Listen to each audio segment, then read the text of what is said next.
26 जनवरी यानी गणतंत्र दिवस है। इस दिन हमें कॉन्स्टिट्यूशन यानी संविधान का तोहफा मिला। इतने साल हो चुके हैं लेकिन अब भी अवेयरनेस कहीं ना कहीं हमें कम नजर आती है। आज के पॉडकास्ट में हम 26 जनवरी के बारे में बात करने वाले हैं। हमारे साथ हैं नोएरा शेख जी, जो खुद सोशल वर्कर है, एंटरप्रेन्योर है। आज हम उनके व्यूज लेंगे, उनकी लाइफ के बारे में भी जानेंगे और उनसे जानेंगे कि कॉन्स्टिट्यूशन किस तरीके से चलता है। सबसे पहले तो वेलकम नोएरा जी। जी, कैसी हैं आप? मैं ठीक हूँ। सबसे पहले आपके बारे में बात करते हैं। आपका बचपन कैसा था? बचपन से मैंने देखा है कि एक औरत के लिए जो सोच होती थी, जब मेरी पैदाइश थी उस वक्त बहुत डिफरेंट थी। बिल्कुल। अब बहुत काफ़ी बदल चुका है और सोच लोगों की बहुत अच्छी बदल चुकी है। उस पर उस बचपन में जो चीज़ें देखे उसी पर मैंने पूरा ज़िंदगी काम किया है। तो नोएरा जी, जैसा मैं जानती हूँ आप तिरुपति से हैं। जब जी, आप 10 साल की थी तब जी, वहाँ का माहौल अलग होगा, गलियां अलग होंगी, आपका घर अलग तरीके से होगा। उस बिल्कुल। टाइम का कैसा आपकी जिंदगी बीती उस टाइम? उस टाइम पे ज़िंदगी के ये हाल थे कि हमारे अब्बा एक बिजनेसमैन थे, इतने बड़े नहीं थे, नॉर्मली बिजनेस करते थे। मगर घर की, हमारे बड़ों की, हमारे सारे जितने रिश्तेदार हैं उनकी सोच ये थी कि जैसे लड़की पैदा होती है तो फौरन चेहरे पे एक बदलाव आ जाता था। और जो लड़की पैदा होती है, हमारे घर में तो ऐसा माहौल तो नहीं था, मगर जो आसपास जो छोटा जो विलेज था जहाँ मैं पैदा हुई, कल्लूर हमारा विलेज है और चित्तूर डिस्ट्रिक्ट में है। फिर उसके बाद मेरे बचपन में थोड़ी बड़ी होने के बाद दिनों में हम तिरुपति आ गए थे। अच्छा। वो जो विलेज था उस वक्त वहाँ की वो सोच थी कि लड़की जैसे पैदा होती है तो लड़की का कोई अधिकार ही नहीं है। जैसे उसे होश भी संभलने आता है तो 2 साल 3 साल की भी होती है, तो जब से उसे बोलना ही ये सिखाया जाता है कि तू लड़की है, तू कुछ नहीं कर सकती, तू एक जगह जाना है, तू हमारी नहीं है। बिल्कुल, हर चीज उस में। तरह से ये बातें जो है मैं सुनती थी, ये बातें मेरे दिल को बड़े छू जाते थे कि जो साथ के लड़के होते थे उनको ऐसा कहा जाता था कि जैसे तुम हमेशा इस घर के हो, इस घर में रहने वाले हो, इस घर के वारिस हो, इस घर में तुम्हारा सब कुछ है। मगर ये जो लड़की होती है, इसका ये तो कहीं ना कहीं एक दिन जाना है। या तो इसको 10 तोले सोना दे के भेज देंगे, या 5 तोले सोना दे के भेज देंगे, या कुछ पैसे खर्च करना है, कुछ पैसे इसके लिए जमा कर लो, कुछ सामान इसके लिए जमा कर लो, कुछ कपड़े इसके लिए जमा कर लो, ताकि इसको भेजने के भी लिए एक बहुत ही बड़ा एक बोझ वाली बातें मैं बिल्कुल, सुनती थी पराया बचपन धन। में। वो बातें मेरे दिमाग को बहुत ज्यादा जो है इफेक्ट करते थे कि क्यों इस तरह बोला जाता है। घर के अंदर जब लड़के को बोलते हैं कि ये तो यहाँ हमेशा रहने वाला है, तुम थोड़े दिन में चले जाने वाली हो। यही बातें मुझे बहुत ज्यादा इफेक्ट करके, और उन बातों से मैंने लड़कियों को अवेयरनेस लाने के लिए, लड़कियों में तालीम लाने के लिए, और हर कोई जो उस वक्त के लोग थे वो कोई ज्यादा पढ़ाई नहीं जानते थे और उन बच्चियों को 12 साल में 13 साल में शादी कर देते थे। उनकी जिंदगी पसंद या नापसंद उनको कोई मतलब ही नहीं, बस उनकी जिंदगी ऐसे ही गुजर जाती थी। उस जिंदगी में, उस माहौल में ऊपर वाले ने मुझे पैदा करके मेरे जहन में डाला कि तुम इनके इंसाफ के लिए लड़ो और इनके इंसाफ के लिए काम करो और इनके इंसाफ के लिए ये करो। सबसे पहले जो मैं मुस्लिम कम्युनिटी में थी तो ज्यादातर दबाव अपनी कम्युनिटी में डालते थे, बिल्कुल। क्योंकि लड़की बाहर नहीं निकल सकती, स्कूल नहीं जा सकती, पढ़ाई नहीं पढ़ सकती, एजुकेशन नहीं कर सकती। इस तरह की बातें मेरे दिल पर बहुत बड़े दबाव डालते थे। मगर उस वक्त से मेरी जिंदगी की शुरुआत एक औरत होकर, एक लड़की होकर क्या कर सकती है, ये दिखाने का एक चैलेंज मेरे अंदर उसी वक्त आ गया था। उसी पर मैंने काम किया। मेरा बचपन ऐसा गुजरा कि बस ऐसा होता था। उस टाइम पे ज्यादा लाइटिंग उजाले नहीं होते थे, स्ट्रीट लाइट होते थे, छोटे छोटे स्ट्रीट लाइट होते थे। उस वक्त भी जो लोग पढ़ाने आते थे वो लड़कों को पढ़ाते थे, लड़कियों को नहीं पढ़ाते थे। मैं ये करती थी कि वो लड़कों को जो पढ़ाते ही वही सुनकर मैं पढ़ लेती थी। ABC करके उनको पढ़ाते तो मैं इधर चोरी से बैठ के लिख लेती थी, क्या बोलते हैं, ये बात क्या है करके बोल के, क्योंकि लड़की को पढ़ाना जरूरी भी नहीं समझते। ऐसे माहौल से मेरा एक टाइम चला और एक टाइम गुजराव आया। जी तो आपकी 16 साल की जब उम्र हुई होगी, आप ऑब्जर्व कर रही होंगी अपने जी आस पड़ोस में सब कुछ, तब जी आपने तब सोच लिया था कि अब इसी पे जो यही मेरी पूरी जिंदगी का मकसद है कि मुझे इसी पर लड़ना है अब जी आगे? मैंने घर में से लड़ाई तो मैंने बचपन से ही पूछना शुरू कर लिया। ऊपर वाले ने, रब ने मेरे दिल में ये क्वेश्चंस पैदा कर दिए कि मैंने सबको क्वेश्चंस करना शुरू कर लिया कि मेरे में और भाई में क्या फर्क हो सकता है, मेरे में और लड़के में क्या फर्क हो सकता है, क्यों उनको अपना मानते हो, एक लड़की को पराया मानते हो। हमेशा ये बात होती रही। और जब वो उसको पढ़ाकर जाने वाले टीचर उससे ज्यादा मैं पढ़कर बता देती थी, तो लोग जो है उस टाइम पर ये करते थे। तो मैंने जब उस वक्त से शुरू करते करते यहाँ तक कि जब मैं 15 साल की एज को पहुंची, तो उस वक्त तो मुझे इतनी समझ आ गई थी कि यहाँ तक कि मेरे आसपास बहुत सारी औरतें जमा हो गई थी। बिल्कुल। तो जी जैसे आप बड़ी होती गई जी जी आप, बड़ी होती गई और मैंने सबको बताया कि हमारे कुरान को पढ़कर मैंने बताया, इंडियन कॉन्स्टिट्यूशन के बारे में मैंने स्टडी किया, और मैंने बताया कि सबके इक्वल राइट्स हैं, इक्वल जस्टिस हैं, और कहीं पर भी ऐसा नहीं लिखा है कि लड़की को इस तरह से करना कम है है। किसी से। और उस वक्त में आप समझ सकती है कि कितनी दुनिया टूट पड़ी होंगी। सबको जब बताया जाता था कि औरतों के हुकूक ही, ये सब जितने भी बातें बोले जा रहे हैं ये बातें गलत बातें हैं, ये बातें अपने बनाए हुए बातें ही, ऊपर पैदा करने वाले ने ये बातें नहीं बताया है। तो उस वक्त की फाइट कैसी होगी, उस वक्त किस तरह से उसको हैंडल करना पड़ा, किस तरह से, उस तरह से मैंने बहुत सारा काम भी किया। और फिर उसके बाद मेरी जिंदगी शुरू हुई उसी से। अगर बात इसमें हम स्ट्रगल की करें, देखिए समझाना बहुत मुश्किल होता है कि पढ़ाई की इम्पोर्टेंस क्या है, पढ़ाई सिर्फ तुम्हारे लिए एक जरिया है, सर्वाइवल है। जी तो तब आपने कैसी स्ट्रगल्स फेस करी, कैसे आप समझा पाई लोगों को, लड़कियों को, कि शादी से बढ़ो, आगे बढ़ो? उस वक्त ऐसा था कि 7th पढ़ लेती कोई भी लड़की तो उसको रोक देते थे। वो बता देते थे कि 12 साल तेरी उम्र हो गई, अभी जाना नहीं है कहीं पर भी। तो मैंने सबसे पहले अपनी कम्युनिटी के लड़कियों को समझाना शुरू कर लिया कि हम जा सकते हैं, हम पढ़ सकते हैं, हम पढ़ाई कर सकते हैं। अगर ये नहीं भी भेजेंगे तो फिर हम जाके पढ़ेंगे और हम इनसे बात करेंगे। बात करेंगे। तो घरों में उनके माँ बाप को समझाना, उनके बड़ों को समझाना, उनकी पढ़ाई के लिए कोशिश करना, ये सब कुछ काम मैंने शुरू कर लिया। फिर उसके बाद मुझे कहीं सपोर्ट मिलना नजर नहीं आया, तो फिर मैंने खुद का एक इदारा 1998 में तिरुपति में मैंने स्टार्ट कर दिया। तो ये लीडरशिप आपके अंदर कहाँ से आई? आप जो स्ट्रीट लाइट्स के नीचे पढ़ रही थी, तब आपने सोचा कि अब मुझे कुछ करना होगा, अब मैं लीडर बनूंगी? सच्ची बात तो यह है कि लीडरशिप बनना, लीडरशिप क्या होती है, आज भी आप पूछ रही हो तो मुझे नहीं मालूम कि लीडरशिप किसको कहा जाता है। मगर मेरे अंदर ये सोच सोच कर कुछ बातें आ गए कि अब मैं नहीं खामोश रहूंगी, मैं इन सबको बताऊंगी कि हमारे राइट्स क्या हैं और हमारे हक क्या है, हमारे हुकूक क्या हैं। हमको कोई भी दबा नहीं सकते, किसी लड़की को उसके मर्जी के बगैर शादी नहीं कर सकते। और कोई भी लड़की कमा भी सकती है, वो बिजनेस भी कर सकती है, वो पढ़ाई भी कर सकती है, और वो पॉलिटिक्स में भी आ सकती है। उस लड़की को जो है ना सब कुछ हुकूक मिलना चाहिए। बिल्कुल। उसी वक्त से जो है हमने जुबान उठाना शुरू कर लिया और एक मिशन, एक अवेयरनेस शुरू किया मैंने तिरुपति चित्तूर डिस्ट्रिक्ट में। छोटे छोटे विलेजेस में अवेयरनेस शुरू किया। 10 लड़कियों को जमा करना, 5 लड़कियों को जमा करना, 10 महिलाओं को जमा करना। लड़की तो मान जाती थी, छोटी बच्ची होती थी, मगर उसकी माँ कभी नहीं मानती, उसकी दादी कभी नहीं मानती, उसके बाप कभी नहीं मानते। फिर मेरा काम हो गया कि उनको समझाना जाके कि नहीं, ऊपर वाला रब तुम्हें ऐसा नहीं बोल रहा है, ऐसा बोल रहा है, ये बात ऐसा, हाँ हमारे किताबों में ऐसा है, मगर मौलाना साहब ने ऐसा बता दिया था। मतलब इस तरह से क्या होता था कि काफी हुकूक, उनके राइट्स पूरे भी खो जाते थे। ऐसे हजारों लाखों की जिंदगियां तबाह हो जाते थे कि जिनको कुछ पता नहीं होता था। आज माहौल बहुत बदल चुका है। फिर उसके बाद वहां से वहां, वहां से वहां मैंने एक स्टेट में काम किया।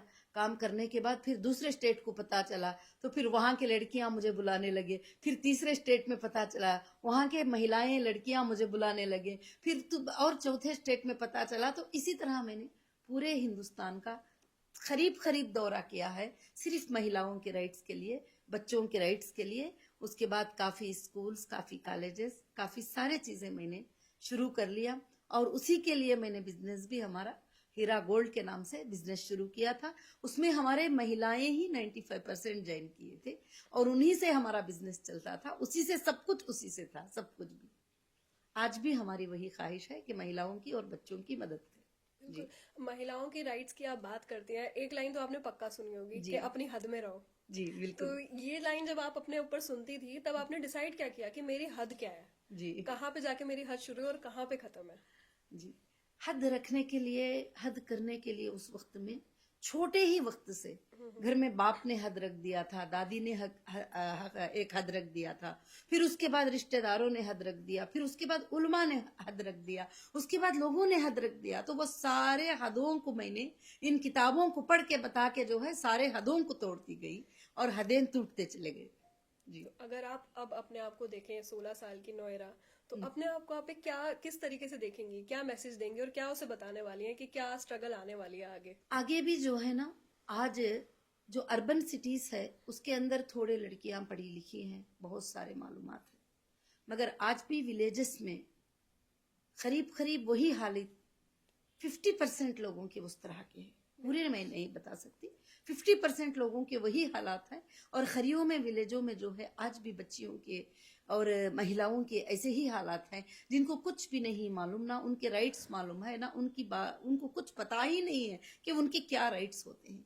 तो मुझे बहुत ही सताया गया और बहुत मुश्किल पहुंचाई गई। हर जगह पर जहां पर एक लड़की को तकलीफ होती मैं जाकर खड़ी हो जाती, वो मेरे दुश्मन बन जाते। जहां पर एक लड़की को मुश्किल होती, एक औरत को एक जगह पर सताया जाता, उस औरत के लिए जाके इंसाफ की जुबान उठा लेती। अगर कोई शोहर पकड़ के मार देता मेरे सामने तो मैं उसके ऊपर कोई कंप्लेंट कर देती, तो वहां से वो मेरे उसकी पूरी फैमिली मेरे ऊपर एक दुश्मन बन जाती थी। बहुत सारे चीजें। मगर जब मुझे जो ताकत दिया, जो आज का रिपब्लिक डे जो है, वो डे है, मुझे ताकत दिया जब मैंने कॉन्स्टिट्यूशन पढ़ना शुरू किया और कॉन्स्टिट्यूशन में मैंने देखा कि काले गोरे को एक ही रेट है और हिंदू मुस्लिम को एक ही रेट है और किसी को कोई बड़ा नहीं है। जब जाते कंप्लेंट पकड़कर, हमें पता नहीं चलता था कि देखो ये लड़की को कोई मारा है, सताया है, तकलीफ है। जब पुलिस के पास जाते तो पुलिस क्या करती थी, उसको अवॉइड कर देती थी। हमें पता नहीं उतनी छोटी उम्र में कि क्या है, किसको बात करना है, क्या बात है। मगर उसको कहीं से फोन आता था एक पॉलिटिशियन का, और वो एक वहां का एमएलए लोकल का फोन कर देता तो वो बिल्कुल बेचारा खामोश हो जाता था। तो फिर जब कॉन्स्टिट्यूशन पढ़े तो फिर मुझे ये बात मालूम हो गया कि हिंदुस्तान की सबसे बड़ी सुप्रीमो जो है ये कॉन्स्टिट्यूशन, तो सबसे बड़ी सुप्रीमो जो है ये कॉन्स्टिट्यूशन है। और इसमें लिखा गया है इस किताब के अंदर कि सारे भी ब्रदर अंबेडकर ने, जैसे 1947 में हमको आजादी मिल गई, तो 1947, 1948, 1949 और 1950 तक के लिए जो है ये कॉन्स्टिट्यूशन की तैयारी हुई। और इस कमेटी में मुसलमान भी बैठे, इस कमेटी में हिंदू भी बैठे, इस कमेटी में सारे लोग बैठकर इसको फैसला किए। और सारे राइट्स जो है, रिपब्लिक डे, डेमोक्रेटिक कंट्री और रिपब्लिक डे और इंसान के हुकूक, हर इंसान को प्रोटेक्ट करता है कॉन्स्टिट्यूशन। ये मैंने देखा और ये मैंने सीखा। और जब से मैंने इस बात के ऊपर बहस भी करना शुरू किया कि वहां पर जब जाते तो वहां पर एक एमएलए का फोन आ जाता तो फिर ये रोक देते, तो हम कॉन्स्टिट्यूशन को सुनाते थे उनको, इसमें ये एक्ट में तुम ऐसा नहीं कर सकते, ये एक्ट ऐसा है। तो आज हमें ये बात पता होना चाहिए कि आज का दिन बहुत ही बड़ा प्यारा दिन है, बहुत ही बड़ा अच्छा दिन है कि आज का दिन हिंदुस्तान की आजादी बनी गई दिन है। आज का दिन हिंदुस्तान की आजादी के लिए एक कानून को बनाकर एक हाथ में लोगों के रख दिया। अब यहाँ पर ना कोई सीबीआई बड़े ही, ना कोई इंटरपोल बड़ी है, ना कोई एजेंसी बड़ी है।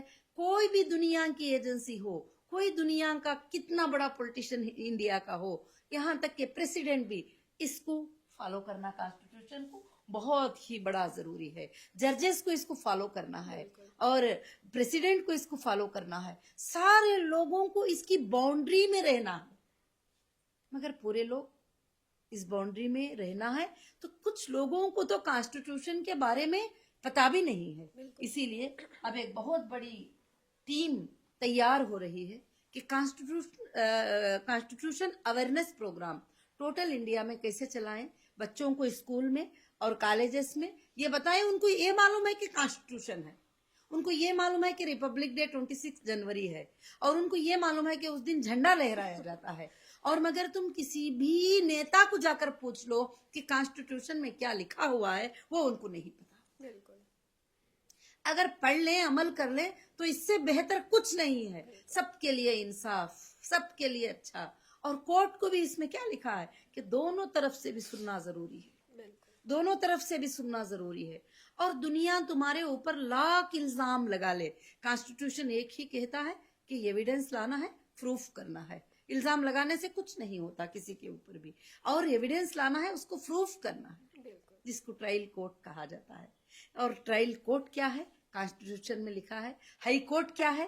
कॉन्स्टिट्यूशन में लिखा है। सुप्रीम कोर्ट को क्या करना है? कॉन्स्टिट्यूशन में लिखा है। किसके क्या राइट्स हैं, किसके क्या हुदूद है, सबको लिखा है। मगर कॉमन मैन को सबसे ज्यादा पावर दिया कि कॉमन मैन सबसे फाइट कर सकता है। किसको लेकर कर सकता है? कॉन्स्टिट्यूशन। जी, सबको लेकर, सब पे फाइट कर सकता है। कॉन्स्टिट्यूशन को लेके फाइट कर सकता है कि कॉन्स्टिट्यूशन में ऐसे लिखा है, तो सबके सर झुक जाते हैं वहां पे। फिर उसके बाद कोई बात आगे नहीं आती। अगर कॉन्स्टिट्यूशन नहीं तो कुछ भी नहीं। हाँ, काफी बिल पास हुए, मगर लोगों के अच्छाई के लिए पास हुए। अब जैसे महिलाओं की बिल पास हुई, 33% रिजर्वेशन बिल पास हुई। अब इसको इम्प्लीमेंट कौन करना है? महिलाएं करना है। महिलाएं आगे आना है, हिस्सा लेना है। अभी आपको भी पता होगा कि अब काफी लड़कियां, यंग लड़कियां भी जो है पॉलिटिक्स में आ रहे हैं, बिल्कुल। और हर लोकसभा जगह में आ रहे हैं, राज्यसभा में आ रहे हैं, और हर जगह पर जो है लड़कियों को जो है काफी एक ये हो जाती है। तो इस तरह से इसमें मर्द औरत को एक हुकूक है, बराबरी दी काले जाती है। गोरे को बराबरी का हुकूक है। किसी को ना ज्यादती है, किसी को ना कमी है। मियाँ बीवी के हुकूक भी, दोनों के भी कोई जो भी है, नहीं, कोई भी ये नहीं है, सब एक है कॉन्स्टिट्यूशन में। तो कॉन्स्टिट्यूशन सबसे ज्यादा बेहतर है। अगर 6 फंडामेंटल राइट्स की बात करें जो हमारे सिटीजन होने पे जी, सबसे ज्यादा इम्पोर्टेंट होती हैं, तो वो कौन सी होती हैं? बहुत फंडामेंटल राइट्स में आर्टिकल 21, आर्टिकल 32, आर्टिकल 19, आर्टिकल, बहुत सारे आर्टिकल्स हैं जो लोगों को राइट्स देते हैं। मगर बहुत सारे आर्टिकल्स हैं जो लोगों को सजा देते हैं, वो भी जरूरी है। बिल्कुल। क्योंकि जो गुनेगार होता है, जैसे जो गुनेगार होता है, जो चोर होता है, जो गलत होता है, उसको सजा मिलना भी जरूरी है, बिल्कुल। ताकि वो आगे के इंसान को नुकसान ना पहुंचाए, और आगे उसके जरिए से लोगों को नुकसान ना पहुंचाए। वो भी बिल्कुल से बिल्कुल जरूरी है। तो इसलिए, मगर कभी भी लोग ये ना समझे कि इल्जाम लगते ही जो है उनके ऊपर जो है फौरन कार्रवाई से हो फौरन जाएगी। के उनको सजा लग जाएगी। ऐसा नहीं है। इंडियन कॉन्स्टिट्यूशन बहुत परफेक्ट है, और इंडियन कॉन्स्टिट्यूशन से आगे कोई भी नहीं है। और वो सारा सुना जाता है कोर्ट में, सारी चीजें। तो मुझे लीगल करीब करीब 2018 तो आज भी फेस कर रही हूँ, क्योंकि मैंने जुबान उठाया, मैंने बिजनेस किया, मैंने सारे चीजें किया। तो मुझे काफी चीजें, फिर उसके बाद मैंने ऑल इंडिया महिला एम्पावरमेंट पार्टी को लॉन्च किया, तो मुझे सीधा अरेस्ट कर लिया गया और बहुत सारे इल्जाम लगाए गए। तो कितने भी इल्जाम लगा लो, मगर एक ट्रस्ट, एक भरोसा है कि कॉन्स्टिट्यूशन सही इंसान को सजा नहीं देता। ये भरोसे से पीठ पीछे ये किए बगैर आज भी जो है उस पर फाइट होती रहती है। क्योंकि 25 लाख महिलाएं हमारे मेंबर हैं, तो वो महिलाएं देख रहे हैं कि क्या होता है। औरतें आगे बढ़ते हैं तो उनको किस तरह से दबाया जाता है। मगर मैं उन सबको बताती हूँ कि मत डरो, क्योंकि एक दिन इंसाफ जरूर जीतेगी। तो जैसा आप बता रहे हैं कि आपको फंसाया गया, आपने एमएलए की भी बात करी, जी, तो जब कोई अथॉरिटी किसी सिटीजन के साथ गलत करती है, तो तब सिटीजन क्या कर सकता है? सिटीजन बहुत, देखो, इतना कॉन्स्टिट्यूशन इतना प्यारा बना है कि अगर अथॉरिटी सताती है तो उसके लिए ह्यूमन राइट है। बिल्कुल। वो ह्यूमन राइट में जाके कंप्लेंट दे सकता है कि देखो मेरे साथ इलीगल हरास हो रहा है, और वो हाई कोर्ट को जा सकता है, और वो सुप्रीम कोर्ट को जा सकता है, और वो अपनी बाधाएं उनके सामने रख सकते हैं। तो जरूर उनको एक ना एक जगह से उनको जरूर से जरूर इंसाफ मिलेगी।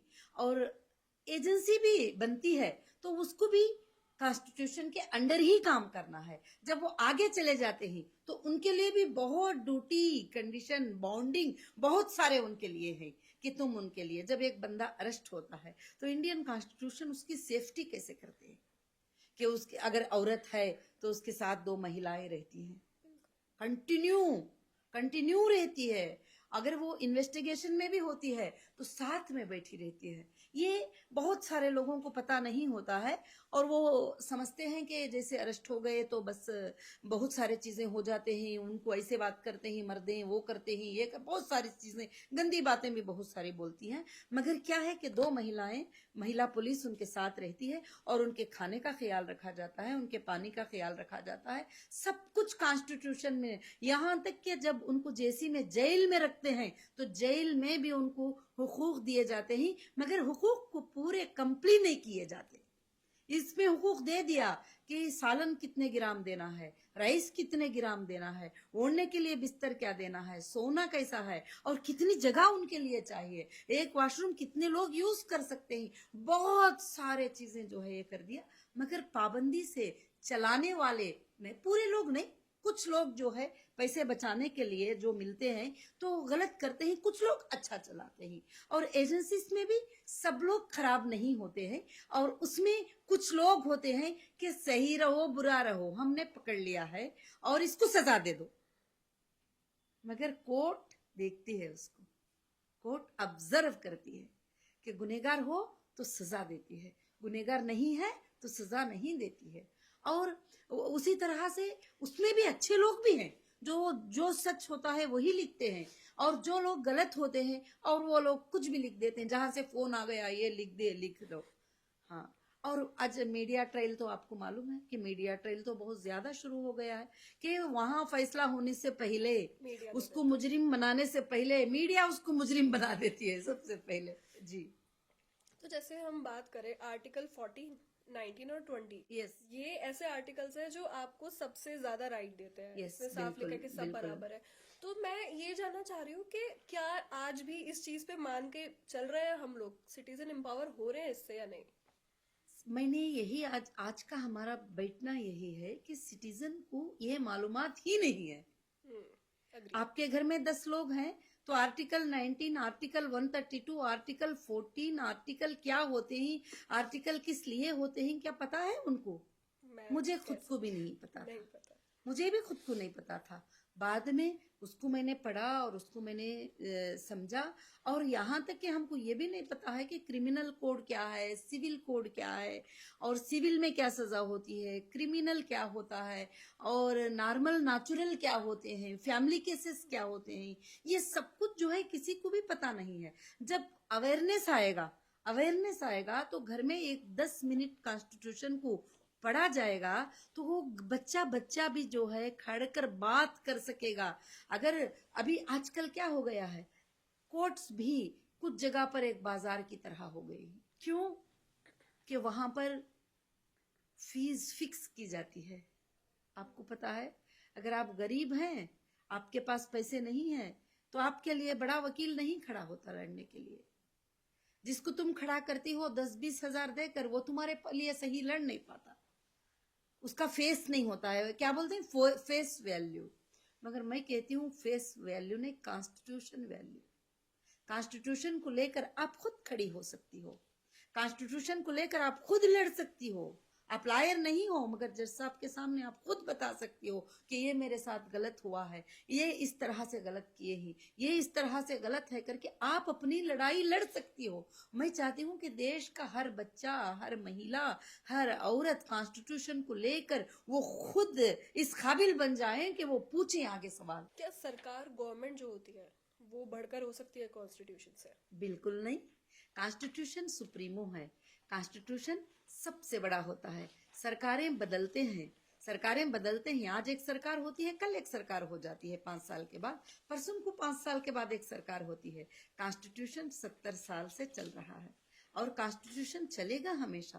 कॉन्स्टिट्यूशन नहीं चलेगा तो गुंडा का राज हो जाएगा। और कॉन्स्टिट्यूशन से आज भी देश के 90% लोग जो है, अगर उनको मालूम भी नहीं है तो ला के लिए डरते हैं, डर कर जो है चलते हैं, ला से डरते हैं, ला से डर कर जो है चलते हैं। तो कॉन्स्टिट्यूशन सबसे ऊपर, सबसे ऊंचा है हिंदुस्तान में। जब मान लीजिए कभी देश में कोई इमरजेंसी लग जाती है जी, तो तब कौन से ऐसे राइट्स होंगे जो उसके वक्त भी इंसानों के पास, सिटीजन के पास होंगे अवेल करने के लिए कि भाई अब कुछ नहीं हो सकता? कुछ नहीं हो सकता ऐसा है ही नहीं। अगर कोर्ट्स खुले हैं तो कितनी भी बड़ी इमरजेंसी लग जाए तो उसके लिए अधिकार होते हैं। और किस तरह की इमरजेंसी, उसको इमरजेंसी में अलग अलग तकलीफ होती है। कोई घर में बंद हो जाता है, कोई बाहर बंद हो जाता है, कोई भूखा रहता है, कोई आगे से फिरता है। तो किस तरह का भी एप्लीकेशन कोर्ट में वो लगा सकता है। अगर कोर्ट नहीं तो उसके लिए इंसाफ कौन देगा। बिल्कुल जी सही कहा आपने। जी सिटीजन के जो राइट्स हैं उनका मिसयूज होते हुए तो हम रोज ही देखते हैं, सोशल मीडिया पे कितनी न्यूज आ रही है रोज। लेकिन उस वक्त जब मुझे पता चलता है कि मेरी राइट्स का यहाँ पे मिसयूज हो रहा है, तब मैं क्या कर सकती हूँ? जब आपके राइट्स का मिसयूज हो रहा है तो आप जरूर अप्रोच हो सकते हैं, ह्यूमन राइट अप्रोच हो सकते हैं। अगर आपको जहां से नाइंसाफी मिलती है, जिस ऑफिसर से नाइंसाफी मिलती है या जिस घर से नाइंसाफी मिलती है, तो हमारी गलती क्या होती है कि जैसे इल्जाम लग जाता है, आगे से इल्जाम लग जाता है, तो वो इतना घबरा जाते हैं कि अब वो सोचते हैं कि अब हम जवाब ही नहीं दे सकते और ऐसे ही अपने राइट्स को खो सकते हैं। तो तुम लेटर लिख के दे सकती हो कि नहीं, ये मेरा सच्चा है और ये मेरे साथ गलत हुआ है। और यहाँ तक के ऑफिसर्स भी मानते हैं, जब तुम देती हो तो वो भी मानते, क्योंकि उनको सच्चाई का पता ही नहीं होता है। एक अच्छे इंसान को सामने ले जाकर खड़ा कर देते हैं, बोलते हैं ये चोर है, ये फलाना है, इसके ऊपर ये एक्ट लगा दो, ये एक्ट लगा दो, ये फ्रॉड है, सब लगा देते हैं। अगर तुम जब उसको क्लियर करती हो तो समझ सकते हैं वो जरूर से। कितना इम्पोर्टेंट होगा आजकल जो यूथ है उनके लिए कि कॉन्स्टिट्यूशन पढ़ना चाहिए उन्हें? मैं कहती हूँ कि 100% नहीं, 1000% इम्पोर्टेंट है। अगर कॉन्स्टिट्यूशन पढ़ते हो तो आगे के दिनों में तुम सेफ हो। अगर कॉन्स्टिट्यूशन नहीं पढ़ते तो तुमको कोई भी किस तरह से भी नचा सकता है, तुम्हारा लायर भी नचा सकता है तुम्हें।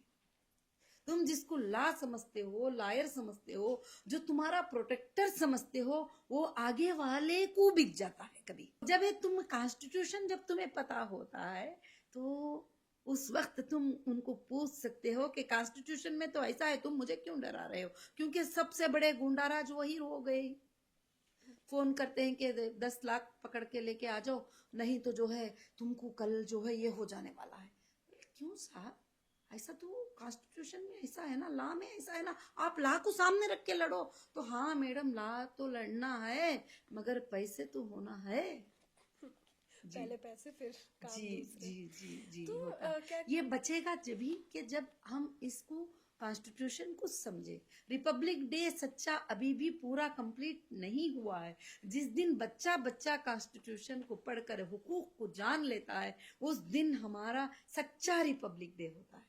तो ये जो अवेयर करता है एक तरह से, कॉन्स्टिट्यूशन आपको बताता है कि आपके हक क्या है।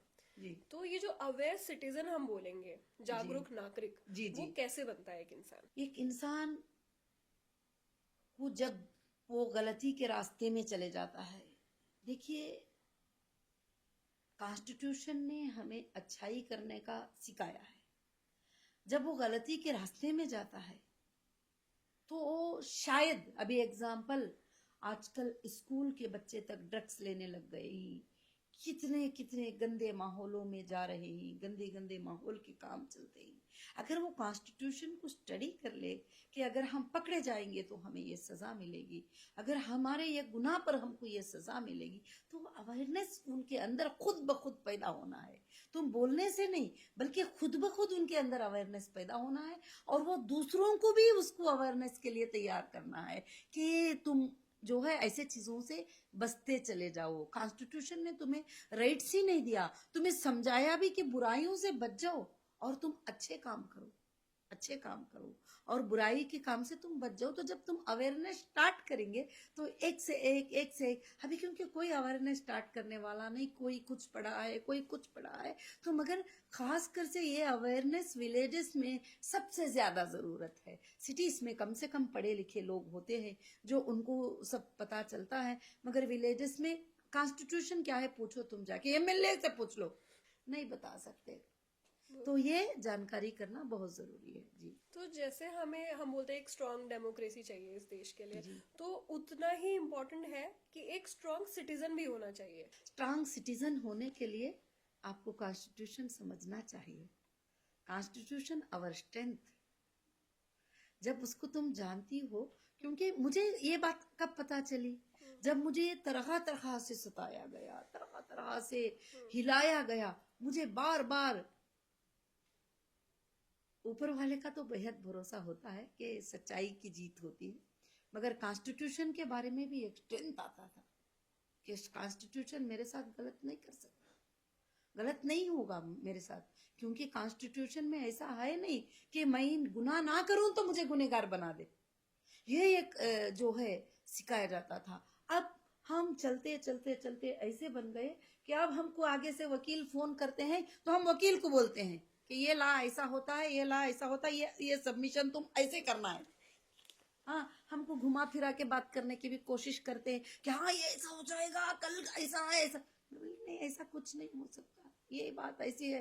तो हाँ मैडम, कोशिश करते हैं मैडम, मतलब इस तरह से होता है। मगर वकील भी इसको भेंडी का बाजार ना बनाते हुए, ला समझकर ला के लिए लड़ते हुए, जिस वकालत पे तुम साइन लेते हो, जो वोट तुम लेते हो, उस वोट को कायम रहकर तुम अपने क्लाइंट के साथ वफादारी निभाते जाएंगे तो देश को, तुम्हारा देश के लोगों को, देश के नागरिकों को भरोसा आता जाएगा लोगों के ऊपर के हाँ हमारे लिए ला है, हमारे लिए इंसाफ है। जब इंसान को कहीं पर मारा जाता है, कहीं सताया जाता है, कहीं मुश्किलें दिए जाते हैं, उसको जीने का एक सुराग नजर आता है कोर्ट। उस वक्त में मैं कोर्ट को जाऊंगी, मैं कोर्ट को जाके करूंगी, तुम्हारा किस्सा करूंगी, आगे वाले दुश्मन को यही तो बताती ना, तुम्हारा किस्सा करूंगी, तुम्हें बताऊंगी तुमने मेरे ऊपर ऐसा कर दिया, मैं तुम्हारे ऊपर मानहानि केस करूंगी, मैं तुम्हारे, मतलब कॉन्स्टिट्यूशन ने बहुत सारे राइट दे रखे हैं, बहुत सारे राइट दे रखे हैं। मगर आज क्या हो रहा है कि कितने कैसे कैसे बदनामियां कर रहे हैं, कोई औरतें फांसी लगा के मर रही हैं, कोई वो, अब किसी को फेस करने की ताकत आने के लिए अंदर स्ट्रेंथ तो होना चाहिए कि किस तरह से वो लड़ाई करे। हमारे सामने ऐसे ऐसे वाकये आते हैं कि किसी ने, अभी एआई आ गया तो एआई की वजह से किसी ने उसका फेस लगा दिया और नंगी औरत के फेस पे फेस लगा दिया और उसको वायरल कर दिया। अब उसके हस्बैंड ने जाके उसको जान जाने तक के लिए मार दिया। आपने उसमें उसको चेक कर सकते ही तो, और वो जाहिल था, अनपढ़ था, उसको नहीं मालूम कि ये एआई का वीडियो है। अब वो किसी गैर मर्द के साथ इस तरह का वीडियो ले जाके बता दिया। अब तो वो उस तरह से कि अब अगर वो कॉन्स्टिट्यूशन को जानती तो मरती नहीं थी, फांसी नहीं लगाती थी वो, और वो कॉन्स्टिट्यूशन को जानती तो उसको सजा दिलाती थी जिसने उसके साथ ये हरकत किया। कहाँ से ये वायरल हुआ, किस तरह से हुआ, मुश्किल तो होती है। ऐसा नहीं कि बड़ा इजीली ऑर्डर मिल जाएगा कोर्ट में, उसके लिए लड़ना होता है, उसके लिए फेस करना होता है। फेस करने के लिए स्ट्रेंथ कॉन्स्टिट्यूशन होता है, कॉन्स्टिट्यूशन से स्ट्रेंथ मिलता है, खड़ के लड़ सकते हैं। तो जिके ये मेरा नहीं है, ये एआई का वीडियो है, अब वो एआई का वीडियो प्रूफ करा लेने के लिए उसको 5 साल तो लग जाएंगे, मगर उसके पास स्ट्रेंथ होना चाहिए, पैसे होना चाहिए, सब कुछ होना चाहिए। मगर इसलिए देश के अंदर भी कानून पे खास कर से नज़र रखना चाहिए, एजेंसियों को, साइबर क्राइम वालों को और बहुत सारे चीज़ों को, कि औरतों के साथ जुल्म और नाहक होने से उनको बचाता जाए। क्योंकि औरत एक नाजुक सी चीज है और उसको छोटी बात पर उसका बेटा गलत नजर से देखता है तो वो मरने को तैयार हो जाती है, उसका बाप गलत नजर से देखता है तो वो मरने को तैयार हो जाती है। वही बेटी न गलत नजर से देखते हैं तो बाप मरता नहीं है, उसके अंदर वो हिम्मत, एक ताकत होती है। तो इसलिए मैं चाहती हूँ कि महिलाओं के लिए, बच्चों के लिए हमारी लाइफ रही है, पूरी जिंदगी लाइफ रही है। एक महिला ही एक भाई की बहन होती है, एक हस्बैंड की बीवी होती है, और एक बच्चे की माँ होती है, और एक भाई की बहन होती है, एक महिला ही होती है। तो उस महिला को हम सपोर्ट करने के लिए काफ़ी अवेयरनेस प्रोग्राम, काफ़ी चीज़ें, आज भी हम बैठते ही नेट के ऊपर तो लाखों के लोगों को कुछ एम्पावर होने के लिए लिख कर डालते हैं, तो ये एक बात से उनको हिम्मत मिलती है, अफजाई। तो लाख लोग देखेंगे तो कम से कम उसमें से 50 लोगों को मगर अच्छाई की तरफ बढ़ाएं, अपने माइंड को अच्छाई की तरफ लेके जाएं, अच्छाई की तरफ लेके जाएं। यही माइंड बुरा भी कर सकता है, यही माइंड अच्छा है। वही एआई, तुम अच्छी बातें बनाते जाओ तो अच्छी बातें बना के वायरल करो तो लोगों को अवेयरनेस आता है, अच्छी बातें आते ही। वही एआई के साथ तुम बुरे काम करो उसके हाथ से तो वो काम करा के लोगों के जान निकाल सकते हैं। तो इसीलिए क्या है कि खास कर से क्या है कि हमको अच्छे काम करने के लिए अवेयरनेस लाना बहुत ज्यादा जरूरी है। हाँ, तो आप कोर्ट्स की बात कर रही थी, तो सुप्रीम कोर्ट को सबसे ज्यादा कहा जाता है कि वो गार्जियन ऑफ कॉन्स्टिट्यूशन है, तो ऐसा क्यों? यही है सुप्रीम कोर्ट। जो है यही है। यही है सुप्रीम कोर्ट। सुप्रीम कोर्ट में भी इसको आगे जाने की इजाजत नहीं है किसी को भी। कॉन्स्टिट्यूशन ऑफ इंडिया गार्डियन है ये, सुप्रीमो है। सुप्रीम कोर्ट भी यही है, जो है यही है, आप जो इस हिसाब से आर्टिकल्स चलो। दिए हैं सुप्रीम कोर्ट भी यही है कि सुप्रीम कोर्ट भी इसी को फॉलो करना पड़ेगा। अगर इसको फॉलो नहीं करेंगे तो फिर कोर्ट्स का कुछ भी मतलब नहीं रहेगा। Session court, high court, supreme court सब कुछ यही है। सुप्रीम बचपन से कोर्ट भी लेकिन जी। मैं कंफ्यूज होती थी कि हाई कोर्ट और सुप्रीम कोर्ट क्या है। वो मुझे अभी तक, अब मेरे को समझ आने लगा है कि हाई कोर्ट ये होता है और सुप्रीम कोर्ट ये होता है। देखिए, छोटी कोर्ट जो होती है सेशन कोर्ट होती है। जैसे इंसान को फौरन अरेस्ट कर लेते हैं, बेसिक तौर पे ले जाके वहां पर छोड़ देते हैं, और उसके बाद ये कोर्ट भी हमारे साथ नाइंसाफी करती है। तो कॉन्स्टिट्यूशन ने राइट दिया है कि आर्टिकल 226 में आप रिट पिटीशन लगा के हाई कोर्ट को जा सकते हैं। वहां बोल सकते हैं कि देखो मेरे साथ ऐसा जुल्म हो रहा है, ऐसी बात हो रही है, ऐसी बात हो रही है। वहां कुछ आर्डर भी हो जाता है या जो भी होता है तो फिर आर्टिकल 132 सुप्रीम कोर्ट आ सकते हैं, वहां पर भी आ सकते हैं। दो तरह के जाने होते हैं, एक आके इंटरिम के लिए, रिलीफ के लिए जाना होता है, एक आके जजमेंट पे जजमेंट। एक नीचे की कोर्ट में जजमेंट हो गया क्रिमिनल करके, फिर हाई कोर्ट में भी हो गया जजमेंट क्रिमिनल करके, फिर सुप्रीम कोर्ट भी दे दिया, तो अब कोई रास्ता नहीं बचा आपके नहीं पास। बचा। अगर इंटरिम ऑर्डर्स होते हैं, जैसे सेशन कोर्ट का भी ऑर्डर अभी इंटरिम ही है, अभी ट्रायल ही स्टार्ट नहीं हुआ है, अभी हाई कोर्ट का भी ऑर्डर इंटरिम ही है, और अभी सुप्रीम कोर्ट का भी ऑर्डर इंटरिम ही, एक ऑर्डर होते हैं इंटरिम के ऊपर होते हैं। तो वो इंटरिम जो है ऑर्डर्स हैं कोर्ट के, और एक जजमेंट होते हैं जो फाइनल जजमेंट। वो जजेस को बहुत सोच कर देना पड़ता है, बड़ा सोच कर देते हैं कि किसी ना इंसाफी को, किसी ना बेगुनाह को हम सजा तो नहीं दे रहे हैं, हम किसी को ना हक से अंदर तो नहीं कर रहे हैं। कितने ऑर्डर सुप्रीम कोर्ट के आते हैं, आप देखते हैं हमारे इंसाफ के लिए बहुत सारी चीजें, बहुत सारे आर्टिकल, बहुत सारी बातें, बहुत सारी चीजें आती हैं, मगर इसके अंदर के ही होते हैं। इससे कितने लाइन भी लिख लो, इससे आगे बढ़कर नहीं। कितने लाइन भी लिख लो, वो कॉन्स्टिट्यूशन के होते हैं। इसलिए अगर वो तुमको, अगर तुम उसको जानती हो, अगर तुम उसको पढ़ती हो, तो तुम अगर कोई गलत भी जजमेंट हो गया, क्योंकि जजेस भी कभी इंसान होते हैं, उनसे भी लिखने में या कहीं पर रजिस्ट्रार के हाथ से टाइपिंग में मिस्टेक हो जाती है, तो या बोलने में भी हो जाता है, तो फिर आर्टिकल रिस्ट्रक्चर कराने का भी आता है, वहां रिस्ट्रक्चर तक जजमेंट को करने का आता है, और बोलने को फिर वापस उसको मॉडिफिकेशन के ऑर्डर ही, बहुत सारे चीजें।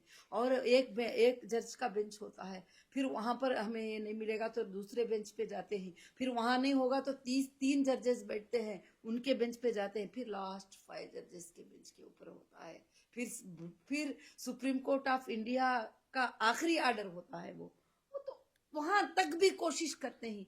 मेरे ख्याल से इंसाफ तो कहीं ना कहीं मिल ही जाएगी। अगर नाहक सताता है तो चोर पकड़ा ही जाएगा। अगर आप सच्चे हो सच्चे हो तो देखो, सच्चे हो तो ही फाइट करने की ताकत आती है।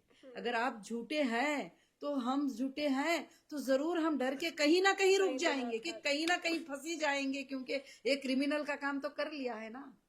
झूठ छुपता नहीं है हाँ, झूठ कभी। छुपता नहीं है। ये काके डाउट के ऊपर करना होता है, एक रेड हैंडेड गुनाह को पकड़ लेना होता है, जो किसी को मारते हुए, किसी को करते हुए, या कोई ले जाते हुए, कोई उठा के चोरी करते हुए, वो एक अलग बात हो जाती है। फिर उसके बाद तो पक्का प्रूफ हो जाता है, उसके बाद तो पक्का ये हो जाता है। उस पर भी इंडियन कोर्ट ने, कॉन्स्टिट्यूशन ने नहीं कहा कि देखते ही उसको सजा दे दो, मगर वो क्यों किया, किस लिए किया, क्या वजह थी करने की, ये पूरा ट्रायल करो। क्या उससे कोई करवाया गया या वो खुद किया था, वो सारा ट्रायल करने के बाद ही फैसला हो सकता तो है। सुप्रीम कोर्ट को कौन अप्रोच कर सकता है? मतलब ऐसा तो नहीं होगा कि कोई भी जाके सीधा सुप्रीम कोर्ट में अपनी अर्जी लगा दे, कुछ ना कुछ तो होते होंगे नहीं, ना। सीधा बहुत सारे केसों में नहीं होता है, कुछ केसेस में सीधा अर्जी लग जाती है। कुछ इमरजेंसी की केस है, जैसे रेप के केसेस आए थे, बहुत सारे केसेस आते हैं, तो सुप्रीम कोर्ट में भी उसको स्पेशल लाइव पिटीशन कहा जाता है, तो उसको लगा सकते हैं। सुप्रीम कोर्ट में पीआईएल होता है, public interest litigation. Public interest litigation वो होता है कि पब्लिक को नुकसान पहुंच रहा है, तो तुम भी डाल सकती हो, मैं भी डाल सकती हूँ, वो भी डाल सकते हैं, सब लोग भी डाल सकते हैं। पब्लिक इंटरेस्ट लिटिगेशन जो पूरी पब्लिक को नुकसान की बात है, यहाँ पर पूरी औरतों को नुकसान की बात है, पूरे स्कूल के नुकसान की बात है, पूरे देश के फलाने लोगों की नुकसान की बात है, ये तो पब्लिक इंटरेस्ट लिटिगेशन में चले जाएगा। कोई प्राइवेट रहेगा तो ये पब्लिक इंटरेस्ट लिटिगेशन में जाएगा। रिट पिटीशन होगा तो वो तुम अपने हक के लिए अपने लिए लड़ अच्छा, सकती ये हो। पर्सनल हो गया पिटीशन, और जी जी पीआईएल हो गया जी। कि जब आप सबके हक की बात जब करते हैं। सबके हक की बात करते हो तो आप पीएएल पे चले जाओगी। अभी जैसे एक को सताया, एक ही तरीके से सता रहे हैं देश में 100 जगह, 100 जने भी मिल गए तो वो पब्लिक हो गई, चले गए पीआईएल लेके कि इतने लोगों को ये नुकसान पहुंच रहा है अभी, तो ये पीआईएल होता है। ये चीफ जस्टिस के सामने चले जाता है, सीधा सीधा चले जाता है, ये नीचे की कोर्ट वो नहीं। पीआईएल डायरेक्ट वहां पर भी चले जाता है, हाई कोर्ट में भी, हाई कोर्ट स्टेट के लेवल का है तो हाई कोर्ट में चले जाता है। अगर इंडिया लेवल में होता है ये पूरे लोगों के लिए, तो फिर वो सुप्रीम कोर्ट को चले जाता है। तो पीआईएल अलग है, रिट पिटीशन अलग है, और उसके साथ साथ जो भी पिटीशन, बहुत सारे पिटीशन ही, रिट पिटीशन अलग है। कंपनसेशन, कोई आपको नुकसान पहुंचा दिए और आपको इतना बड़ा नुकसान हो गया कि उनकी सताने की वजह से या उनके रोकने की वजह से, चाहे वो ऑफिसर्स भी रहो, कॉन्स्टिट्यूशन कहता है कि तुम कंपनसेशन डाल सकती हो उनके ऊपर, तुमको राइट है उसके ऊपर डालने का। तो इस तरह से जो है ना, ये अलग अलग है, पीआईएल अलग है और ये सब अलग अलग राइट्स हैं। कई बार ऐसा होता है कि गवर्नमेंट कोई गलत डिसीजन ले लेती है, तो कोर्ट आता है, सुप्रीम कोर्ट आता है, वो उस चीज को पलट देता है। कई बार ऐसे केसेस हमने देखे भी हैं हिस्ट्री में कि हुई हैं ये चीजें। तो कैसे होता है ये होता ऐसे है कि जब गवर्नमेंट भी है तो कॉन्स्टिट्यूशन से आगे नहीं जा सकती। अगर कॉन्स्टिट्यूशन के अंडर में कोई ऐसी बिल पास कर ली गवर्नमेंट जिसमें सारी पब्लिक के लिए नफा है, तो कोर्ट मान जाएगी उसकी बात को, तो वो बिल को भी रद्द करने का अधिकार कॉन्स्टिट्यूशन को है। अगर कोई गवर्नमेंट एक बिल ऐसी पास करती है जो कॉन्स्टिट्यूशन को भी खिलाफ जा रही है, पब्लिक के भी खिलाफ जा रही है, पब्लिक को लॉस भी उससे हो सकता है, तो फिर उसको सुप्रीम कोर्ट को राइट दिया गया है कि वो रोक सकती है।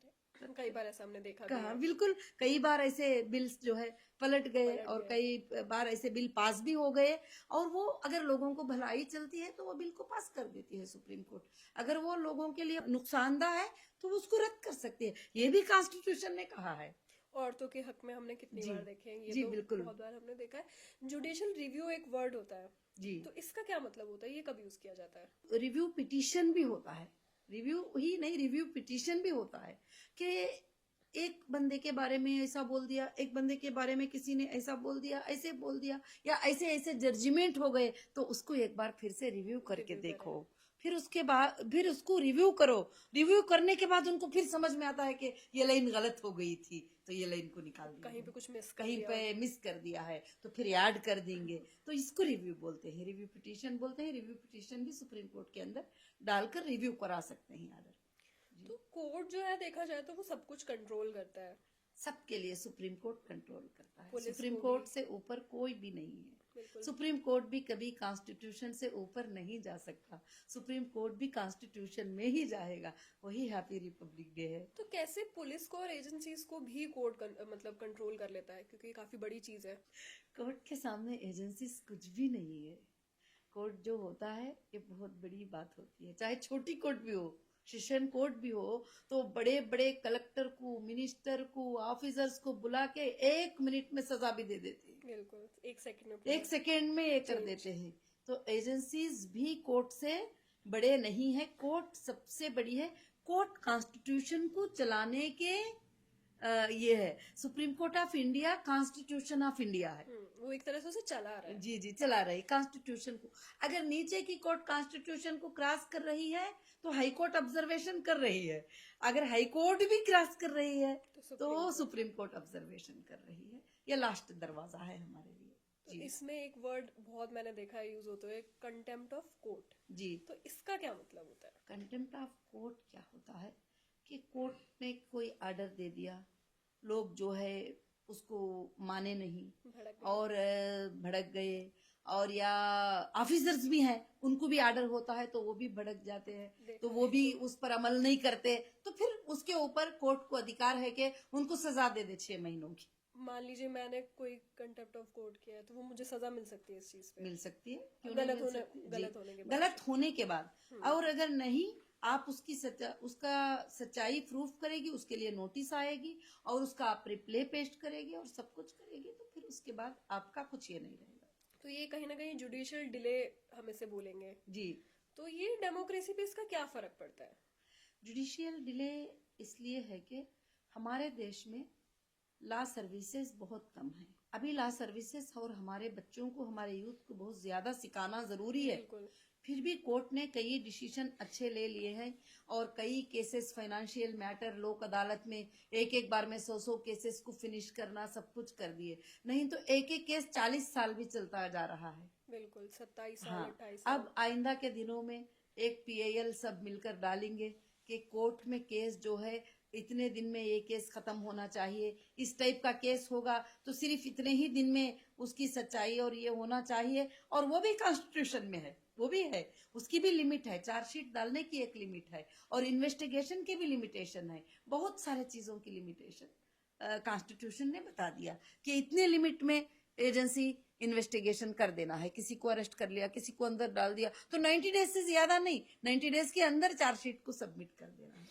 बहुत सारी चीजें हैं, जानकारी करने की है, मगर आज हम उसको पूरा नहीं कर सकते। ये आज रिपब्लिक डे है, तो कॉन्स्टिट्यूशन को जिंदा करने के लिए आज हमारा ये प्रोग्राम रहा। कहीं ना कहीं जैसे आपने अभी बात करी डिले की, हम बात कर रहे थे डिले के पीछे एक ये रीजन भी हो सकता है कि लॉयर्स जो है अभी इतने बच्चे बन नहीं रहे हैं जाके, जी। तो कहीं ना कहीं इसको भी हमें बढ़ावा देना चाहिए। बढ़ावा नहीं, अभी बढ़ रहे ही, काफी लॉयर्स भी बढ़ रहे हैं और आगे भी चलकर जो है लॉ इंस्टीट्यूशन भी बढ़ रहे हैं और जजेस भी बढ़ रहे हैं। हाँ। जजेस की हमारे देश में बड़ी कमी बहुत है ज्यादा जरूरी और है। जजेस की बहुत ज्यादा जरूरी है और चाहिए कि रिटायर जजेस को भी वापस किसी और केसेस के लिए उनको फिर आर्बिट्रेटर सेंटर, मीडिएशन सेंटर का उनको भी मौका दिया गया है। बहुत सारे काम बहुत जल्दी जा रहे हैं और अब स्पीडी ट्रायल का और स्पीडी उनके लिए जस्टिस मिल जाए और उसके लिए भी कोशिश होगी और धीरे धीरे होता जा रहा है और आगे बढ़ेगा। जुडिशरी का जो है फ्यूचर कैसा दिखता है आपको?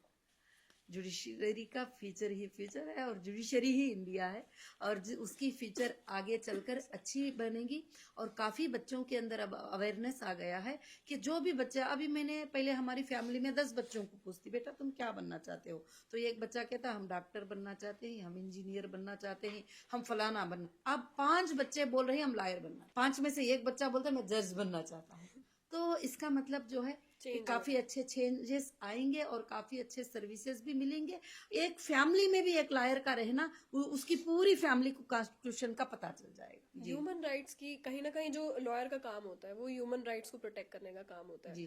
तो आपको क्या लगता है कि किस तरीके से जो है हम as a citizen human rights को प्रोटेक्ट कर सकते हैं?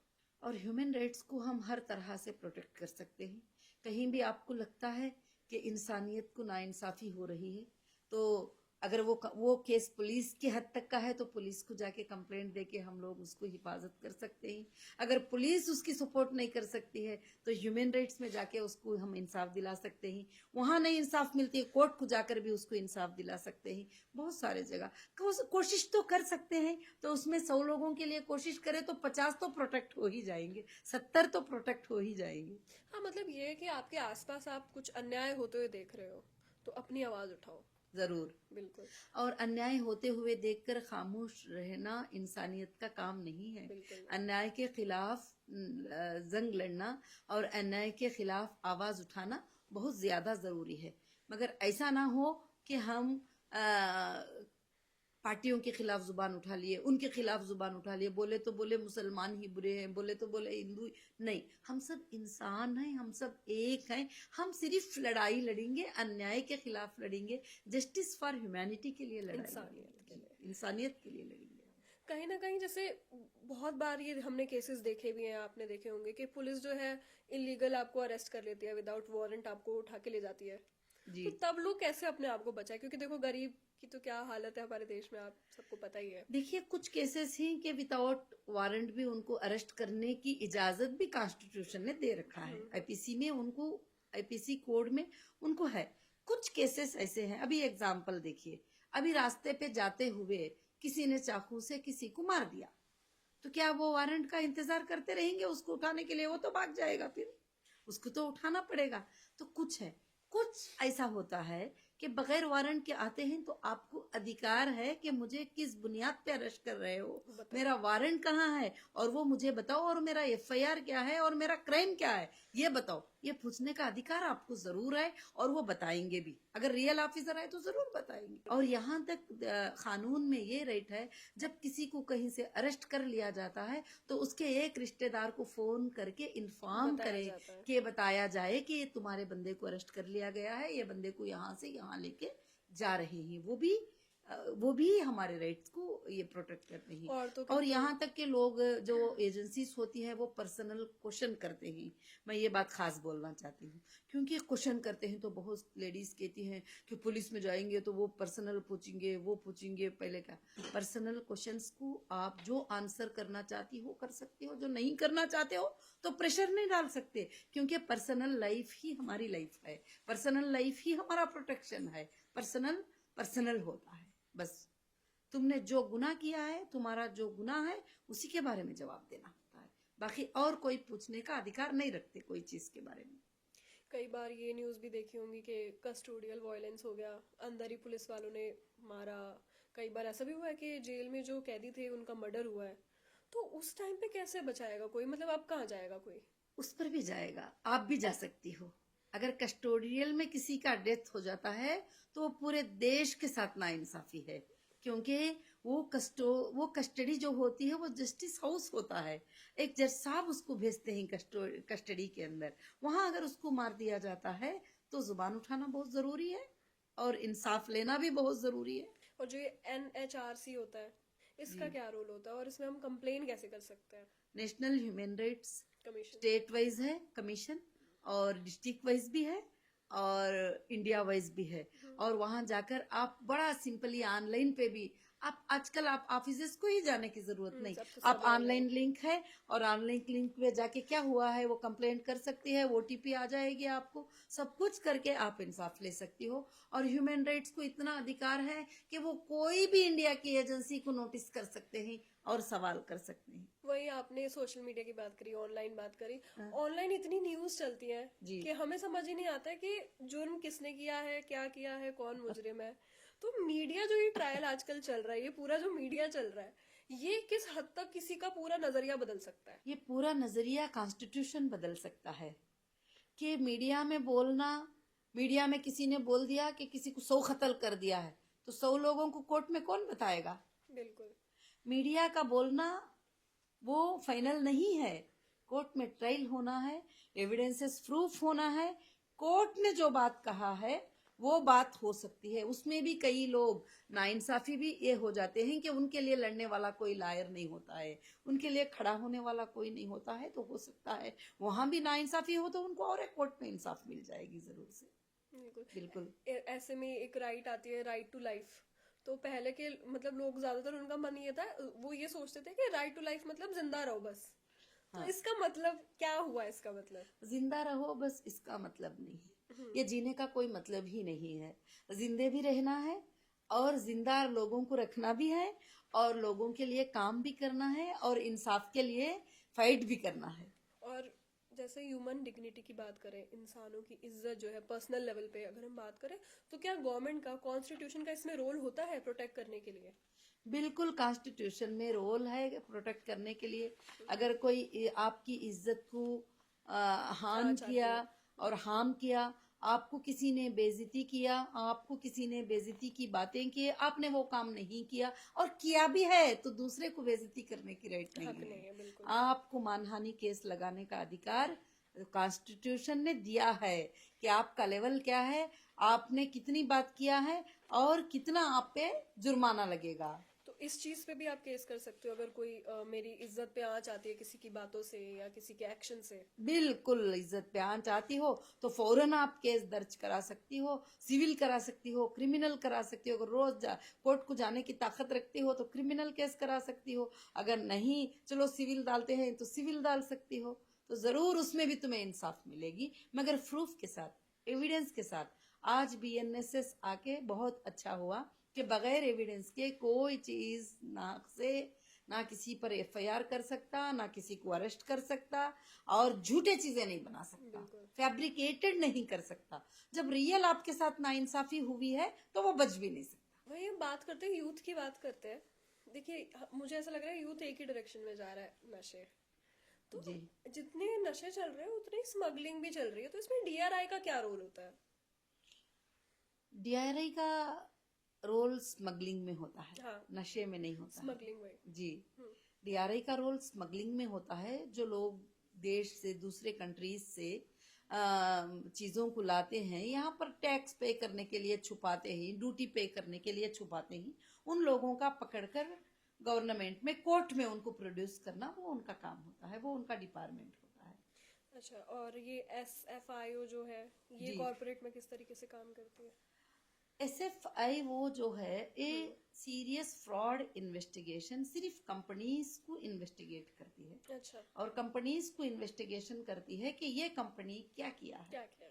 क्या किया सिर्फ है। कंपनीज के लिए होता है? कंपनीज के लिए होता है, बाकी कोई केस उसके अंदर नहीं होता। सिर्फ आरओसी के रिलेटेड केस वो देखती है। एक एफआईयू, ये शायद जी, ब्लैक मनी का। बहुत सारे। जी, हाँ, ये ब्लैक मनी के लिए इन्फोर्समेंट होता ऑफ डायरेक्टरेट मनी लैंडरिंग केसेस देखते हैं। है। अच्छा, जी, और एनसीबी, ये तो हमने मतलब कोविड में बहुत सुना है कि जी, जी, एनसीबी क्या कर रही है। जी। इनका काम होता है नारकोटिक्स, मतलब ना, ये नशों के लिए काम नशों करती के है। लिए तो नशे को बंद करना इस टीम का काम होता इलीगल है। कहीं कुछ और स्मगल। 100 से ज्यादा एजेंसीज हिंदुस्तान में है। हम दूसरी बार उसके बारे में बड़ी सुकून से डिस्कस करेंगे, क्योंकि एजेंसीज को, हर एजेंसी को बिठा रखाया है एक एक गुनाह को बचाने के लिए, मगर ये नहीं कि इनोसेंट को हरास करने के लिए। उनको, एजेंसीज को रखा इसलिए गया है कि जो गुनेगार है उनको पकड़े और उनको उनको सजा दे। सजा दे। ये नहीं कि किसी इनोसेंट को, उनके हाथ में पावर है तो वो इनोसेंट पे वो पावर को यूज करे, इसलिए नहीं है। तो ये किस हद तक जो आप बोल रही हैं ये होता है, कितनी बार? बहुत सारे जगह पर इनोसेंट पे भी हरासमेंट हो जाता है। कोई जाता है दुश्मनी निकालना चाहता है तो बीवी शोहर पे दुश्मनी निकालती है, शोहर बीवी पे दुश्मनी, मगर वो साबित होने में टाइम लग जाता है ना। इनोसेंट भी हरास होते ही, मगर इनोसेंट कभी ना डरे कि अगर आप इनोसेंट हैं तो आपको कोर्ट कभी सजा नहीं दे सकती, आप बचेंगे उसमें। बस आपको पता होना चाहिए कि आप आपको पता होना चाहिए कि आप कि आपने किया है क्या नहीं किया है। तो वही करप्शन की बात करें, भ्रष्टाचार की बात करें, मतलब ये तो आप घर से बाहर निकलेंगे आपको भ्रष्टाचार दिखेगा, हर जगह दिखेगा। ये सिस्टम में लेकिन रह क्यों पा रहा है? क्योंकि देखिए इंडिया कितनी बड़ी कंट्री है, यहाँ पे इतने पुलिस है, सब कुछ, उसके बावजूद हमारा देश मेरे को लग रहा है सबसे आगे भ्रष्टाचार में भी होगा। जी, जी, नहीं, भ्रष्टाचार में होता है बहुत सारे। उसके लिए भी कॉन्स्टिट्यूशन ने, उसके लिए भी एक एजेंसी है, एसीबी, एंटी करप्शन ब्यूरो। आपको राइट हर जगह दिया गया है। आपसे किसी ने पैसे मांग लिया, आपको किसी ने पैसे दिए बगैर मैं तुझे इंसाफ नहीं करूंगा बता दिया, या कुछ भी किया, तो उसके लिए भी एक एजेंसी है। तो वहां आप कंप्लेंट कर सकते हैं और वो एजेंसी चेक करेगी, देखेगी क्यों आपके साथ नाइंसाफी हुई है। अगर वहां सबसे ज्यादा भी नहीं होती है तो सीबीआई, सेंट्रल ब्यूरो इन्वेस्टिगेशन, जब पूरा देश थक जाता है, समझ में नहीं आता है, तो सीबीआई भी है जो वो इन्वेस्टिगेट करके देखेगी क्या मुजरिम को रियल में सता रहे हैं, क्या नाहक से सता रहे हैं, क्या इसमें ऑफिसर इन्वॉल्व है। अच्छा, तो कहीं ना कहीं ये है कि आपके साथ अन्याय नहीं होने वाला। अन्याय नहीं होने वाला है, मगर आप में लड़ने की ताकत होना जरूरी है। आपको लड़ने की ताकत नहीं तो आप पीछे हो जाओगी। तो इसलिए क्या है कि हमको भरोसा है कॉन्स्टिट्यूशन पे कि हमें नाइंसाफी नहीं होगी, तो हम हर जगह भी रास्ता रखा है, कहीं ब्रेक होने नहीं दिया है हमको। तो ये डेमोक्रेसी को प्रोटेक्ट करना हाँ जी, एक एक नागरिक की जिम्मेदारी क्यों है? जी, डेमोक्रेसी को प्रोटेक्ट करना नागरिक की जिम्मेदारी इसलिए है कि हम इस देश के नागरिक हैं, इस देश के नागरिक हैं। ये देश जो है एक गुलदस्ते के मानिंद है। जैसे गुलदस्ते में वाइट फूल होते हैं, ऑरेंज फूल होते हैं, रोज फूल होते हैं, सब मिलकर जाके एक गुलदस्ता बनता है, वैसे ही हिंदुस्तान है। और हिंदुस्तान में मुस्लिम, हिंदू, क्रिश्चियन, सिख, ईसाई बहुत सारे लोग जो है मिलजुल के प्यार मोहब्बत से रहते हैं। और कहीं पर पॉलिटिकल उनको लड़ाने की कोशिश करते हैं, मगर उसके बावजूद भी जो है वो नहीं हो पाता। और फिर भी मोहब्बतें बांटने का देश है हमारा, मोहब्बतों का पैगाम देने का देश है जी। इंसानियत जब तक इंसानियत का मानेंगे पैगाम देने का देश है। तो कहीं ना कहीं सिटीजन बचा रहा है, डेमोक्रेसी को प्रोटेक्ट कर रहा है। बिल्कुल। तो उसी तरीके से देश का फ्यूचर कैसे एक नागरिक के हाथ में होता है? एक नागरिक के हाथ में नहीं होता है। जब एक नागरिक ये चाहता है कि पूरे देश को बदलना है, पूरे देश में इंसाफ लाना है, पूरे देश में जो नाइंसाफी हो रही है उसको बदलना है, अगर वो सोच लेता है, वो ताकत रखता है, तो वो देश को बदल सकता है और देश उसके हाथ में आ सकता है, क्योंकि उसकी आवाज ही देश होती है और देश उसे सपोर्ट करता है, देश उसे साथ देता है जब वो देश का नागरिक देश की प्रोटेक्ट करता है। और वो सूचना इस कॉन्स्टिट्यूशन ने सबको अधिकार दे दिया है। एक छोटा सा बिजनेस व्यापारी भी ये सोच सकता, ख्वाब देख सकता है कि मैं इस देश का प्राइम मिनिस्टर बन सकता हूँ, मुझे राइट है, ये ख्वाब देख सकता है। वो सोच सकता है, अगर वो काम करने पे खड़ा हो गया तो कर भी सकता बन भी है, सकता बन भी सकता है। उसको रोका नहीं गया है कि तेरी हैसियत ये होना चाहिए, तेरा ये होना चाहिए, तू ऐसा होना चाहिए, वो नहीं चाहिए, ऐसा नहीं। तो सबको राइट्स जो है एक देता है। एक देश के नागरिक में वो ताकत है जो पूरे देश को चेंज कर सकता है, देश वो है। तो कहीं ना कहीं डेमोक्रेसी तो क्या, मैं तो बोलूंगी आजकल हम सबकी जिंदगी में मीडिया एक बहुत इंपॉर्टेंट रोल प्ले कर रही है। जी। डेमोक्रेसी में लेकिन किस तरीके से ये आगे बढ़ रही है, इसको बदल रही है? मीडिया डेमोक्रेसी में बिल्कुल नहीं है मेरे ख्याल से, क्योंकि काफी आर्डर सुप्रीम कोर्ट के, हाई कोर्ट के आर्डर्स हैं कि ये मीडिया में जो बोली गई बातें हैं ये को कहीं भी नहीं माना एविडेंस जाएगा। माना नहीं जाएगा। और मीडिया कॉन्स्टिट्यूशन से बिल्कुल अलग है। आज हमारी बात कॉन्स्टिट्यूशन पे हो रही है, तो मीडिया जो होती है, मीडिया को आज कहा जाए तो मीडिया तो बिकाऊ है। सच्ची बात कहा जाए तो मीडिया जिसके फेवर में बात करना चाहे उसी के फेवर में, एक चैनल आपके फेवर में बात कर रहा है, एक चैनल मेरे फेवर में बात कर रहा है, हम दोनों एक सही हो गए। चैनल, हाँ बिल्कुल। कहीं ना तो कहीं पहले फोर्थ पिलर ऑफ डेमोक्रेसी कहा जाता जी था मीडिया को, जी जी। क्योंकि मीडिया जो बोलेगी। नहीं, आज भी सही सहाफी हैं, आज भी लोग सही आर्टिकल लिखने वाले हैं, आज भी सही चैनल चलाने वाले हैं, मगर सोशल मीडिया आकर इलेक्ट्रॉनिक मीडिया का बहुत सारा दुकान ही बंद हो गया है। सोशल मीडिया में आपको खुद राइट है कि आप जाकर मोबाइल पकड़कर 2 मिनट में एक वीडियो डालती है कि मेरे साथ ये हो गया है, तो तुम्हारे साथ पब्लिक हो जाती है। अब मतलब आप सच अगर बोल रहे हो कि जी, झूठ बोल रहे हो वो बाद में वो देखेंगे। बात में देखा जाएगा। तो आप बोल रहे हो, सच बोल रहे हो, झूठ, मगर आपको भी राइट है, आपको भी राइट है। जब सोशल मीडिया आ गया है तो सोशल मीडिया से आपके हक को भी इजाजत है कि आप उसमें सच्ची बात कर सकते हैं और सच्ची बात बता सकते हैं। तो मीडिया का ट्रायल कोर्ट का ट्रायल बिल्कुल नहीं नहीं माना है। कोर्ट ट्रायल बिल्कुल डिफरेंट है, ये मीडिया ट्रायल नहीं है जी। तो इंडिया का जो जुडिशियल सिस्टम है उसको हम वर्ल्ड में किस नंबर पे हम रैंक कर सकते हैं? नंबर का तो फिलहाल मुझे याद नहीं है, मगर मैं मोर देन 54 कंट्रीज विजिट कर चुकी हूँ, मगर हिंदुस्तान से प्यारा देश कहीं भी नहीं है। और किसी भी देश में एक मसलक को जगह है, एक मजहब को जगह है। किसी भी देश में, बहुत सारे देशों में अपने ही पॉलिसीज को पॉलिसी माना जाता है। डेमोक्रेसी भी हिंदुस्तान नहीं है। एक ऐसा देश है जो डेमोक्रेटिक है, और हिंदुस्तान इतना बड़ा मुल्क है कि 200 कंट्रियां, 150 कंट्रियां मिलकर एक हिंदुस्तान है। बिल्कुल। और इसीलिए हम बचपन से भी पढ़ते आ रहे हैं कि सारे जहां से अच्छा हिंदुस्तान हमारा। कहीं ना कहीं हमारे इंडिया के कॉन्स्टिट्यूशन को सबसे ज्यादा स्ट्रॉन्गेस्ट और कॉन्स्टिट्यूशन कहा सबसे जाता है। ज्यादा हिंदुस्तान में पीस है, जिसकी वजह ये कॉन्स्टिट्यूशन है। ये कॉन्स्टिट्यूशन ने हमें सिखाया है कि आप हिंदू मुस्लिम मत बोलो, आप कलरों पे मत जाओ, गोरा काला मत बोलो, और सबको एक ही राइट है, सबको एक ही जस्टिस है, सबको एक ही है। अगर किसी एमएलए ने गुनाह कर दिया, उसको भी वही सजा है। किसी एमपी ने गुनाह कर दिया, उसको भी वही सजा है। किसी ऑफिसर ने गुनाह कर दिया, उसको भी वही सजा है। किसी नॉर्मल इंसान ने वो गुनाह किया तो उसको भी वही सजा है। और किसी को भी बड़ा छोटा होने की वजह से सजा की कमी पेशी नहीं हो सकती। और सबके लिए भी जो है कॉन्स्टिट्यूशनल राइट है, और सबके राइट्स एक ही हैं, इक्वल है राइट। कहीं ना कहीं हमने ये तक सुना है कि जो ब्रिटिश हमारा कॉन्स्टिट्यूशन था उस टाइम पे, वो कॉपी पेस्ट कर दिया गया है अभी, और लोग अभी भी वही मान के चल रहे हैं। ये वो लोग होते हैं जिनको कॉन्स्टिट्यूशन की इल्म नहीं होता है। कभी इन्होंने एक पेज खोल कर भी इसको नहीं देखा होता है कॉन्स्टिट्यूशन को। ये वो लोग होते हैं ऐसी बातें करते हैं।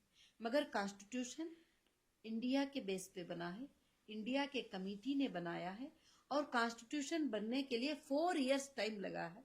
सैल्यूट है ब्रदर अंबेडकर को। सबके लिए सोच कर ब्रदर अंबेडकर ने कॉन्स्टिट्यूशन को जो है तैयारी की है। मगर तैयारी उन्होंने किया है, मगर इसमें मेहनत सारे टीमों की मेहनत थी। सब इसके अंदर बैठते थे, कई डिस्कशनें हुए कि ये रूल को हम कैसे बनाएं। जब ब्रिटिश वाले भाग गए और ब्रिटिश को भगा दिया गया और देश हमारे हाथ में आ गया 1947 में, तो फिर देश के रूल्स को अलग से बनाया गया। वही रिपब्लिक डे है, वही जनवरी 26 है, वही हैप्पी रिपब्लिक डे है, वही कॉन्स्टिट्यूशन का बर्थ ऑफ डे है। तो फाइनल मैसेज अगर आपको मैं बोलूँ कि यूथ के लिए क्या होगा आपका? मेरा फाइनल मैसेज यूथ के लिए है कि देश का हर यूथ कॉन्स्टिट्यूशनल अवेयरनेस लाए और रिपब्लिक डे में वापस उसको एक बार रिवाइज करें। और सारे यूथ को मैं ये कहती हूँ कि आगे चलकर हमारे देश में प्रेम और मोहब्बत को बांटे, और जो कॉन्स्टिट्यूशन हमें बताता है कि हम उसको याद सब रखें। एक हैं, उसको याद रखें।